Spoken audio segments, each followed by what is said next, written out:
খোয়াই গনকি এলাকায় স্কুটি দুর্ঘটনা, মহিলা পথচারীকে বাঁচাতে গিয়ে গুরুতর জখম স্কুটি আরোহী, আহত দীপায়ন রায় ভর্তি। খোয়াই জেলা হাসপাতালে, অবস্থা আশঙ্কাজনক। ফের একবার মর্মান্তিক সড়ক দুর্ঘটনায় রক্তাক্ত খোয়াই। খোয়াই শহরের গনকি এলাকায় স্কুটি দুর্ঘটনায় গুরুতর আহত হন দীপায়ন রায় নামে এক যুবক। জানা গেছে, অফিস যাওয়ার পথে স্কুটি চালিয়ে যাচ্ছিলেন দীপায়ন। সেই সময় হঠাৎ রাস্তা পার হওয়া এক মহিলাকে বাঁচাতে গিয়ে নিয়ন্ত্রণ হারিয়ে স্কুটি উল্টে পড়েছেন তিনি। ফলে মাথা ও শরীরের বিভিন্ন অংশে গুরুতর আঘাত পান তিনি।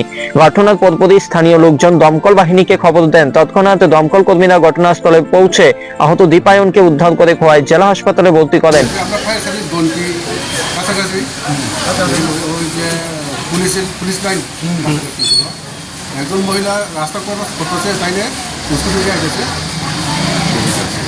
নাম টাম পাইছি না, মানে তাহলে কি বাইক আসছিল না স্কুটি? স্কুটি করতে আসলো খোয়াই দিকে এদিকে যাইতে আসলো এদিক থেকে আইতেছে ছয় দিকে খোয়াই দিকে আইতে আসলো। মহিলারে পাশ দিতে গিয়া মানে অ্যাক্সিডেন্ট হয়েছে।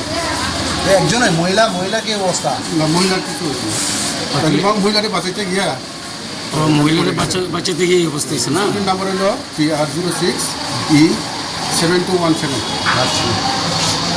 চিকিৎসক সূত্রে জানা গিয়েছে, দীপায়নের অবস্থা আশঙ্কাজনক। মাথায় ও পিঠে চোট গুরুতর ও দ্রুত চিকিৎসা শুরু করা হয়েছে।